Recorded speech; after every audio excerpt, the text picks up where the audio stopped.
Voilà, quelle journée fantastique nous vivons aujourd'hui. Je ne sais pas ce que vous pensez, mais moi, quand je repense... Hop là, quelle journée fantastique. Quand je repense aux différents événements, à ce qu'on est en train de vivre, à ce qu'on célèbre, je ne sais pas, en France c'est courant, je dirais, c'est un truc de fou. Je ne sais pas si ça se dit à l'église, mais... Voilà, donc aujourd'hui, effectivement, nous célébrons Jésus ressuscité. Quelle bonne nouvelle! Pour nous chrétiens, c'est une réalité fantastique car nous accueillons et célébrons non pas celui qui est mort, mais celui qui a vaincu la mort. Il a été bien au-delà de la mort au travers de la résurrection. Il a dépassé les limites auxquelles tout être humain est confronté. La mort ne l'a pas retenu parce que Dieu avait un autre plan. Celui qui avait été premièrement déclaré mort a été ensuite déclaré ressuscité. Gloire à Dieu. Alors ce matin, oui, c'est lui que nous voulons célébrer, Jésus-Christ ressuscité. Mon cœur est réjoui en fait parce que c'est pas seulement ici à l'Oasis que nous célébrons Jésus-Christ ressuscité, Partout dans le monde, partout en Suisse, en fait, dans les églises, on célèbre la même chose. Jésus-Christ qui est ressuscité. Alors, comment en être sûr ? Eh bien, j'ai envie de dire, la Bible, elle en parle. Elle en parle de différentes manières. Et à ce sujet, c'est intéressant de voir que la Bible ne relate pas seulement ce que les hommes ont vu, par exemple Jésus lorsqu'il est venu sur terre, mais la Bible nous parle aussi de ces hommes qui ont annoncé des événements qui devaient venir. Avant même que ceci ne se passe, certains événements avaient été annoncés et dans certains cas avec une précision quasi chirurgicale. Prenons par exemple le prophète Ésaïe. Plus ou moins en l'an 720 avant Jésus-Christ, il prophétise. Et je lis 2 versets, mais Eric les a lus, comme quoi on est connectés. Donc je reprends juste ces 2 versets. En fait, ce sont nos souffrances qu'il a portées. C'est de nos douleurs qu'il s'était chargé. Et nous le pensions atteint d'un fléau, frappé par Dieu et affligé. Or, il était transpercé à cause de nos transgressions, écrasé à cause de nos fautes. La correction qui nous vaut la paix est tombée sur lui. Et c'est par ses meurtrissures que nous avons été guéris. Ésaïe avait tout annoncé au travers des prophéties, parce que Dieu lui avait révélé ces choses. Alors dans ces 2 versets, Ésaïe ne parle pas à proprement parler de la résurrection, mais il est très clair sur un point en particulier. Le Messie qui viendra sera au terme de son parcours sur terre, mis à mort pour nos péchés. L'Ancien Testament prépare, le Nouveau Testament accomplit. La résurrection n'est pas oubliée, mais davantage dévoilée lorsque Jésus l'accomplit réellement. Oui, cet ouvrage qu'est la Bible nous parle de tout cela. Alors pour ceux qui ne croient pas, c'est peut-être qu'un livre en plus, peut-être même un de ceux qui, soigneusement alignés sur une étagère, se voit peu à peu être recouvert de poussière. Un bouquin de plus. Mais pour nous chrétiens, ce livre est bien plus qu'une suite de pages entourées d'une jolie couverture, parce que ce livre nous parle. Ce livre prend vie lorsque nous le lisons. Je répète, il prend vie lorsque nous le lisons. J'aimerais faire une parenthèse pour ceux qui ne croient pas ou pas tout à fait, ou pour ceux qui seraient peut-être un peu dubitatifs par rapport à ce livre, par rapport à cette Bible. Alors permettez-moi de vous expliquer quelque chose avec mes mots. Ce livre, évidemment, il n'a rien de magique, mais il nous ouvre les yeux. Une fois nos yeux ouverts, nous pouvons ouvrir nos cœurs. Une fois nos cœurs ouverts, nous pouvons regarder en direction de Jésus. Non pas celui mort sur une croix, mais celui qui règne dans le ciel et sur la terre. Celui qui désire régner dans nos cœurs, dans ton cœur peut-être. Et une fois notre regard tourné vers Jésus, celui qui désire régner dans nos cœurs, nous pouvons ouvrir notre cœur au miracle de la résurrection. Une fois ce miracle de la résurrection reçu, nous pouvons ouvrir notre bouche et notre cœur afin de remercier Dieu pour les souffrances, afin de remercier Jésus, pour les souffrances qu'il a acceptées d'endurer sur la croix pour nous, pour vous, pour moi, pour toi. Nous pouvons louer Dieu pour le plan qu'il a mis en place afin que nous puissions à nouveau être réconciliés avec lui. Et je cite ce verset de la Bible que nous connaissons tous très bien, qui se trouve dans l'évangile de Jean au chapitre 3, verset 16. « Car Dieu a tant aimé le monde qu'il a donné son Fils unique, afin que quiconque croit en lui ne périsse point, mais qu'il ait la vie éternelle. » Voilà pourquoi cette Bible est un trésor. Elle nous annonce ce qui peut radicalement changer nos vies. Revenons à Pâques.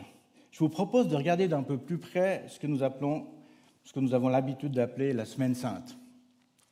Tout commence par le dimanche des Rameaux. Jésus entre dans Jérusalem sur le dos d'un ânon. Il est accueilli par la foule qui l'acclame comme un roi.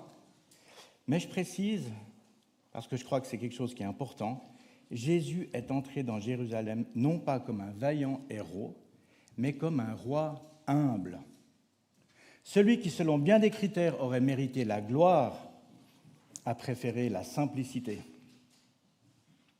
Quand je pense un instant à notre capacité à prétendre à ceci, à cela, à vouloir être honoré d'un titre ou d'un autre, l'attitude de Jésus devrait peut-être nous interroger et nous servir d'exemple. Jésus, le roi d'Israël, est entré humblement sur le dos d'un ânon dans la ville de Jérusalem. En faisant cela, il accomplit ce que le prophète Zacharie avait annoncé plus ou moins 520 ans avant Jésus-Christ. Je lis dans Zacharie, chapitre 9, verset 9. « Sois transporté d'allégresse, Sion la belle, lance des acclamations, Jérusalem la belle. Il est là ton roi. Il vient à toi, il est juste et victorieux. Il est pauvre et monté sur un âne, sur un ânon, le petit d'une ânesse. » Tout cela, Zacharie l'avait annoncé. Alors je poursuis maintenant avec les jours qui ont suivi le dimanche des Rameaux. Jésus a passé beaucoup de temps à enseigner. Il l'a souvent fait au travers de paraboles. Il y a d'ailleurs pas moins de 30 paraboles que Jésus utilise pour enseigner de manière imagée. Puis, il y a eu aussi d'autres épisodes, plus ou moins marquants. Il y a eu notamment des questions qui ont été posées à Jésus, dont la question suivante, « Quel est le plus grand commandement ?» Jésus aussi annonce la destruction du temple. Il précise encore que personne ne connaît ni le jour ni l'heure de la fin, si ce n'est Dieu le Père. Et puis, il y a cet épisode que vous connaissez où Jésus entre dans le temple, il est fâché et il chasse les vendeurs. Il chasse ceux qui avaient pris place dans le temple. Puis nous continuons la semaine et nous arrivons au jeudi. Et nous voyons en fait que Jésus célèbre la Pâque entouré de ses 12 disciples. Pendant ce repas, il annonce qu'il va être livré par un des 12. Il prend aussi le temps d'instaurer la scène, il distribue le pain et le vin. Le pain comme symbole de son corps qui va être livré, le vin qui symbolise son sang qui sera versé, le tout pour la rémission de nos péchés. Un peu plus tard, il annonce à Pierre qu'il le reniera, que Pierre lui-même le reniera 3 fois. S'ensuit l'épisode au jardin de Gethsémani. Jésus demande à ses disciples de veiller pendant qu'il va prier le Père. Mais à 3 reprises, lorsque Jésus retourne vers ses disciples, comment est-ce qu'il les retrouve ? Il les retrouve endormis.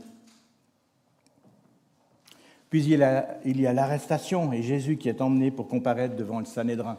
Alors le Sanhédrin, c'est le tribunal suprême juif, composé des chefs religieux, des scribes, des anciens. C'est en fait l'autorité judiciaire en Israël à l'époque de Jésus. Tout cela nous mène au vendredi matin. C'est au tour du gouverneur Pilate de se prononcer. Lui, il désire libérer Jésus. Mais conformément aux habitudes, il demande à la foule de se prononcer. Qui veut-elle que Pilate libère? Est-ce Jésus Barabbas ou celui qu'on appelle le Christ? La foule fait son choix et demande la libération de Barabbas. Pilate le libère et livre alors Jésus pour être condamné. Jésus est conduit au mont Golgotha, lieu où il sera crucifié. Alors qu'il est sur la croix, il est moqué par les passants, par les grands prêtres, par les scribes, qui lui disent « Si tu es vraiment le Fils de Dieu, sauve-toi toi-même, descends de ta croix, et nous croirons alors en toi. » Après plusieurs heures, vers la 9e heure, nous dit la Bible, ce qui correspond vraisemblablement à plus ou moins 15 heures, Jésus cria et mourut. Le texte dans Matthieu 27, les versets 50 et 51, nous dit ceci. Jésus poussa encore un grand cri et rendit l'esprit. Alors le voile du sanctuaire se déchira en deux, d'en haut jusqu'en bas. La terre trembla, les rochers se fendirent. Le voile s'est déchiré de haut en bas. Dans l'Ancien Testament, il est parlé du tabernacle et du voile qui séparait le lieu saint du lieu très saint. Le lieu très saint contenait l'arche de l'Alliance où la présence de Dieu demeurait de manière unique. Ce voile empêchait l'accès direct à Dieu à cause du péché. L'homme ne pouvait donc pas entrer dans cette intimité divine par ses propres moyens. Mais revenons à Jésus sur la croix, lorsque la terre tremble et que le voile se déchire, la barrière qui nous sépare de Dieu est abolie. Il y a dès ce moment un accès direct à Dieu qui est possible. Mais pour cela, Jésus est mort. Plus tard, son corps est déposé dans un tombeau. Et le dimanche matin, Marie-Madeleine et Marie vont au tombeau. En arrivant, il se produit un grand tremblement de terre, à nouveau le deuxième en peu de temps. Un ange descend du ciel, vient rouler la pierre du tombeau et s'assoit dessus. Et l'ange dit aux femmes, je vous lis 2 versets dans Matthieu 28, 5 à 7. « Vous, n'ayez pas peur, car je sais que vous cherchez Jésus le crucifié. Il n'est pas ici. En effet, il s'est réveillé comme il l'avait dit. Venez, regardez le lieu où il gisait. Et allez vite dire à ses disciples qu'il s'est réveillé d'entre les morts. Il vous précède en Galilée, c'est là que vous le verrez. Voilà, je vous l'ai dit. » Ce sont les paroles de l'ange. Un ange vient de confirmer ce que Jésus avait annoncé lorsqu'il avait dit que le temple serait détruit et reconstruit en 3 jours. Quelle semaine! Quelle intensité! Alors, nous avons parfois l'impression de vivre des semaines intenses, et je ne doute pas un instant que ce soit le cas. Mais quand je considère cette semaine-là, en français courant, j'ai envie de dire, moi je suis bluffé. Je suis d'autant plus bluffé quand je réalise en fait que tout cela avait été préparé. Préparé par Dieu afin que nous puissions ne plus être séparés de lui. Au sujet de la Semaine Sainte, Jésus, il savait ce qu'il attendait. Il aurait pu un peu ralentir le rythme. Il aurait pu dire « c'est mes derniers jours, j'en fais pas trop ». Bien au contraire, il a consacré du temps et de l'énergie pour annoncer l'amour du Père, pour expliquer comment se comporter, comment faire pour être en accord avec la volonté de Dieu, son Père. Il a préféré se soucier de ceux qui l'entouraient plutôt que de penser à son propre confort. Un roi qui entre dans Jérusalem, ce même roi qui se fait arrêter et crucifier, et finalement il ressuscite. Alors concrètement, aujourd'hui, qu'est-ce que ça signifie pour nos vies ? Parce qu'on a envie que ce ne soit pas juste une histoire dans un livre sur l'étagère. On a envie que cette histoire de ce livre prenne vie en nous. Alors je sais qu'en pensant à très court terme, à cet après-midi, certains se réjouissent peut-être déjà d'aller faire la chasse aux œufs en famille. La chasse aux œufs, c'est un peu la tradition. Le lapin et les œufs sont à part parce que le Père Noël est à l'anniversaire de la naissance de Jésus. Mais au-delà de ça, au-delà d'une chasse aux œufs, au-delà d'un moment sympathique en famille, qu'est-ce que la résurrection signifie pour nous dans nos vies? Qu'est-ce qui reste pour nous? Que restera-t-il de la fête de la Pâque demain, après-demain et dans les jours à venir? Qui régnera? Qui ou quoi prendra le dessus dans nos vies? Jésus-Christ ressuscité? Les difficultés de mon agenda? La vie et ses soucis? Les diverses stratégies mises en place pour adoucir ma réalité? Qui ou quoi prendra le dessus? En quoi est-ce que la résurrection de Jésus changera ou aura changé ma vie? Alors en 2026, nous sommes, si je pourrais dire, chanceux, parce que nous pouvons avoir facilement accès à la relation avec Dieu le Père. Nous n'avons plus besoin d'aller au tabernacle, plus besoin de sacrifier des animaux, comme dans l'Ancien Testament. Le Fils de Dieu s'est offert en sacrifice ultime, le sacrifice parfait que rien ne peut égaler. Le sacrifice parfait que rien ne peut égaler. Un sacrifice, si nous l'acceptons, qui a une portée éternelle. Une nouvelle vie en étant réconciliés, libérés de nos péchés, lavés par le sang de Jésus versé à la croix. Alors ce matin, j'aimerais nous inviter à accueillir encore une fois Jésus ressuscité. Je souhaiterais que Jésus puisse vraiment prendre place en nous, jusque dans les moindres recoins de nos vies. Et quand je dis ça, je sais de quoi je parle. Que son sacrifice ne soit pas en vain, que nous ne restions pas seulement partiellement renouvelés. Je souhaiterais aussi que nous puissions à notre tour peut-être accorder le pardon à ceux qui nous l'ont demandé. Ayant été pardonnés, est-ce que nous désirons à notre tour aussi pardonner? Évidemment, je ne peux pas faire ces démarches à votre place. C'est entre vous et Jésus. Je vous propose maintenant de procéder de la manière suivante. Je vais faire 3 prières en toute simplicité. Et j'aimerais premièrement prier pour peut-être ceux qui n'ont pas encore accepté que Jésus-Christ est mort et ressuscité pour leurs péchés. Si quelqu'un désire accepter Jésus comme son sauveur, il ou elle pourra simplement dire oui dans son cœur. Pour ceux qui regardent peut-être via Internet en ligne, c'est pareil. Deuxièmement, j'aimerais prier pour ceux qui ont accepté Jésus comme leur sauveur, mais qui reconnaissent que Jésus n'est pas ressuscité dans tous les domaines de leur vie. Il y a encore des zones d'ombre, peut-être, dans certaines de nos vies. Et j'aimerais que nous puissions accueillir Jésus aussi dans ces zones. Et troisièmement, je prierai tout simplement pour que nous puissions, pour ceux qui le désirent, à notre tour accorder le pardon à ceux à qui ou pour qui nous ne l'avons pas encore fait. Donc je vais simplement prier.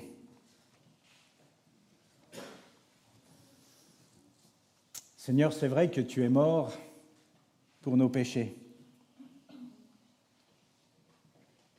Tu as été sacrifié pour nos péchés.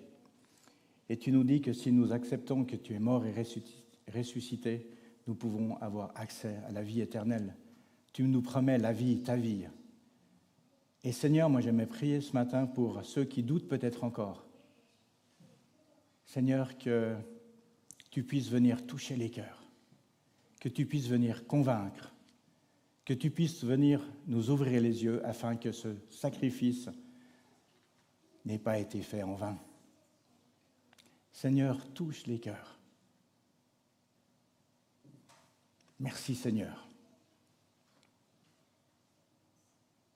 Et Seigneur, j'aimerais aussi prier pour tous ceux qui t'ont peut-être accepté, mais qui reconnaissent qu'il y a encore, dans un coin de leur vie, un coin où tu n'as pas été ressuscité. Seigneur, là aussi, je te demande de venir nous parler.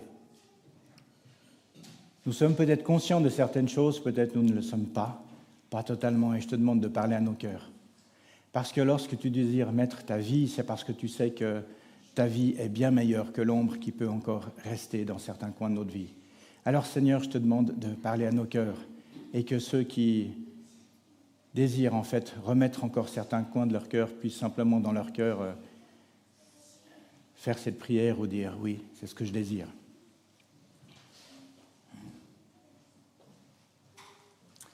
Et Seigneur, c'est toi qui nous as aussi pardonné. Tu nous accordes le pardon. Et ce matin, j'aimerais prier aussi, Seigneur, en toute simplicité, et te dire, Seigneur, peut-être certains n'ont pas réussi à pardonner. Il y a peut-être même des choses qui semblent impardonnables. Il y a peut-être même des gros points d'interrogation en ta direction. Mais pourquoi as-tu laissé faire ceci ou cela ? Pourquoi est-ce que ceci ou cela m'est arrivé ? C'est tellement dur, je n'arrive pas à pardonner. Et Seigneur, moi je crois que ce matin, tu nous demandes de pardonner. Je crois que tu nous invites à entrer dans cette démarche. Alors là aussi, à nouveau, si certaines personnes se sentent concernées, qu'elles puissent simplement prier dans leur cœur et pardonner. Nous voulons nous souvenir que, en premier, nous avons été pardonnés.